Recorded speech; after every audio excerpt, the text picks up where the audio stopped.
8টি বিদেশি পিস্তল, 16টি magazine, 16 round ammunition, 2.5 KG gun powder এবং 2.5 কেজি প্লাস্টিক বিস্ফোরক উদ্ধার করা হয়েছে, তাও আবার ট্রেন থেকে। রাজশাহী থেকে ছেড়ে আসা বনলতা এক্সপ্রেস ট্রেনটি থেকে তল্লাশি করে এগুলো উদ্ধার করেছে বাংলাদেশ সেনাবাহিনী। এবং ট্রেনে সকল অস্ত্র পাওয়া নিয়ে সেনাবাহিনী কিন্তু একটি বিজ্ঞপ্তিও প্রকাশ করেছে। ভয়ঙ্কর ঘটনা, চলুন জেনে নেওয়া যাক বিস্তারিত।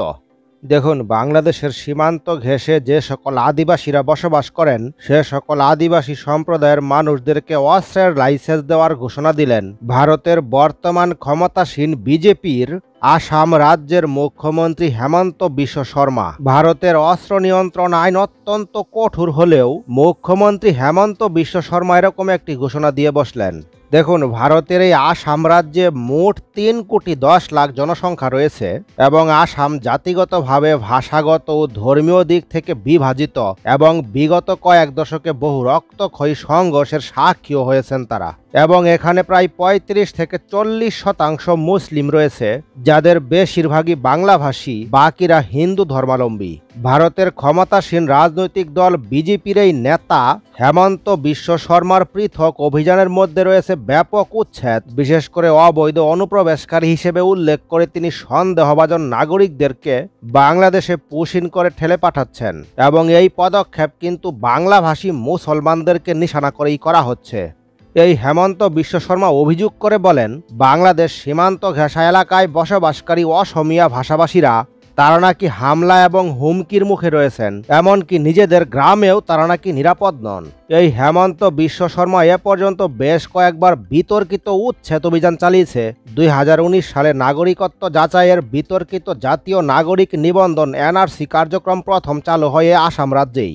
এতে প্রায় 20 লাখ মানুষ নাগরিক তালিকা থেকে বাদ পড়েন, যাদের একটি বড় অংশই কিন্তু মুসলমান। তবে বিশেষজ্ঞরাও বলছেন, অস্ত্রের লাইসেন্স দেওয়ার এই সিদ্ধান্ত রাজ্যে সংখ্যালঘুদের নিরাপত্তাহীনতা আরও বাড়াবে এবং জাতিগত বিভাজনকে উস্কে দিতে পারে। এই হলো কট্টরপন্থী হেমন্ত বিশ্ব শর্মার উস্কে দেওয়া এবং এই অজুহাতে অস্ত্রের লাইসেন্স দেওয়ার পাইতারা। চ্যানেলটি সাবস্ক্রাইব করে না থাকলে সাবস্ক্রাইব করে ফেলুন। দেখুন, ভারত থেকে প্রশিক্ষণ নিয়ে বাংলাদেশে এসে হামলা করা হচ্ছে।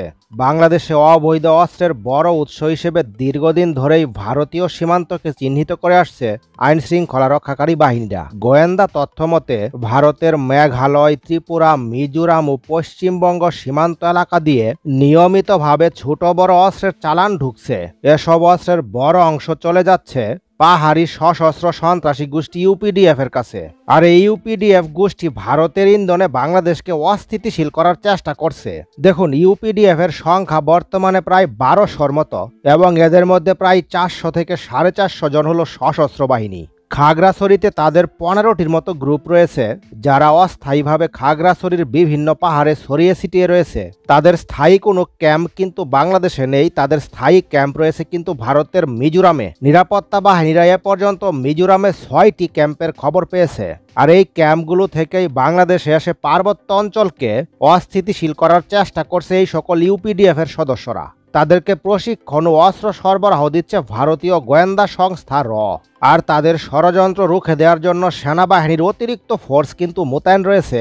গত 1 বছরে অভিযানে ইউপিডিএফ এর 1/2 সশস্ত্র সদস্যকে গ্রেফতার করেছে নিরাপত্তা বাহিনীর সদস্যরা এবং তাদের কাছ থেকেই জিজ্ঞাসাবাদে খবর পাওয়া যায় ভারতের মিজোরামে 6টি ক্যাম্প এবং অস্ত্র প্রশিক্ষণ নিচ্ছেন তারা। বাংলাদেশ থেকে পাহাড়ি তরুণদেরকে নিয়ে ভারতের মিজোরামে নিয়ে কিন্তু তাদেরকে প্রশিক্ষণ দেওয়া হচ্ছে, তারপর বাংলাদেশে পাঠানো হয় হামলা করার জন্য। আর তারা যে সকল অস্ত্র ব্যবহার করছে তার বেশিরভাগই কিন্তু তৈরি হয়েছে রাশিয়ায় এবং এগুলো অত্যাধুনিক অস্ত্র। এদের মধ্যে রয়েছে এসএমজি, AK-47, LMG এই সকল সমরাস্ত্র। তবে এই সকল অস্ত্র কিন্তু সেকেন্ড হ্যান্ডের এবং জিজ্ঞাসাবাদে তারা জানিয়েছে তাদেরকে প্রশিক্ষণ দেয় হিন্দি ভাষাভাষী লোকজন। দেখুন, গোয়েন্দা প্রতিবেদন অনুযায়ী গত 1 বছরে আইন শৃঙ্খলা রক্ষাকারী বাহিনী যে সকল অস্ত্র উদ্ধার করেছে সে সকল অবৈধ অস্ত্রের 63% কিন্তু ভারত থেকে এসেছে। সীমান্ত দিয়ে বাংলাদেশে ঢোকার পর এই সকল অস্ত্র বাংলাদেশের সীমান্তবর্তী এলাকায় বিভিন্ন গ্রামে লুকিয়ে রাখা হয়। তারপর স্থানীয় দালালরা ট্রাক ও মাইক্রোবাসের ভেতরে মালামালের নিচে রেখে পার্বত্য চট্টগ্রামে সেগুলোকে পাঠায়। এবার কিন্তু ট্রেনের মধ্যেও কিছু এরকম অস্ত্র কিন্তু মিলেছে। দেখুন, পাহাড়ে অশান্তি সৃষ্টির ভয়ঙ্কর পরিকল্পনা করছে বিচ্ছিন্নতাবাদী সন্ত্রাসী সংগঠন ইউপিডিএফ। তাদের সশস্ত্র সন্ত্রাসীরা অবৈধ অস্ত্রের মজুদ গড়ে তুলেছে, পার্বত্য জেলার বিভিন্ন এলাকা দখল নিয়ে সেখানে আধিপত্য বিস্তারের চেষ্টা করছে, বাড়িয়ে দিয়েছে চাঁদাবাজি, ধর্ষণ, অপহরণ করে মুক্তিপণ আদায়ের মতো ঘটনা। তারা নানা অজুহাতে পাহাড়ে শান্তি শৃঙ্খলা রক্ষায় নিয়োজিত নিরাপত্তা বাহিনীর সদস্যদের সাথে স্থানীয় বাসিন্দাদের মুখোমুখি দাঁড় করানোর অপচেষ্টা চালিয়ে যাচ্ছে। তাদের উদ্দেশ্য হলো জাতীয় সংসদ নির্বাচনের আগে বিশৃঙ্খলা সৃষ্টি করে দেশকে অস্থিতিশীল করা। তাদের এই অপকর্মে যথারীতি মদত দিচ্ছে ভারত এবং তাদের দেশীয় এজেন্টরা। তারা এতটাই বেপরোয়া হয়ে উঠেছে, সেনাবাহিনীর অস্থায়ী ক্যাম্প স্থাপনে বাধা দেওয়ার দুঃসাহসও কিন্তু দেখাচ্ছে। এসব সন্ত্রাসীদের কঠোর হস্তে দমন করা না গেলে দ্রুত এই পরিস্থিতির অবনতি হবে, পাহাড়ে ফের অশান্তির দাবানল জ্বলে উঠবে। দেখুন, গত সেপ্টেম্বরের শেষ সপ্তাহে তারা এক কিশোরীকে কথিত ধর্ষণের অভিযোগ তুলে রাস্তায় নামে। আহত হন পাহাড়ি বাঙালি সহ অসংখ্য মানুষ। খাগড়াছড়ি সদর ও গৈমারায় বাড়িঘর, দোকানপাট আগুন দেয়া হয়। তারা গায়ে পড়ে নিরাপত্তা বাহিনীর সাথে সংঘাতে জড়াতে চায়, তবে দেশপ্রেমিক সেনাবাহিনী অত্যন্ত ধৈর্যের সাথে পরিস্থিতি সামাল দেয়। তখন স্বরাষ্ট্র উপদেষ্টা পাহাড়ে ওই নৈরাজ্যের জন্য ভারতকে সরাসরি দায়ী করেন, যদিও ভারত পররাষ্ট্র দপ্তর বিষয়টি অস্বীকার করে। সরকার ও সেনাবাহিনীর তড়িৎ হস্তক্ষেপে ওই সময় পরিস্থিতি দ্রুত নিয়ন্ত্রণে আসলেও ওই বিচ্ছিন্নতাবাদী গোষ্ঠী নতুন করে চক্রান্ত শুরু করেছে। তাদের ধরতে গেলেই তারা স্থানীয়দেরকে উস্কে দিচ্ছে এবং সেনাবাহিনীর মুখোমুখি দাঁড় করিয়ে দিচ্ছে। স্থানীয়রা বলছেন, সন্ত্রাসীরা জোর করেই লোকজনকে রাস্তায় নামিয়ে দিচ্ছে, তা না হলে তাদেরকে প্রাণনাশের হুমকি দেওয়া হচ্ছে।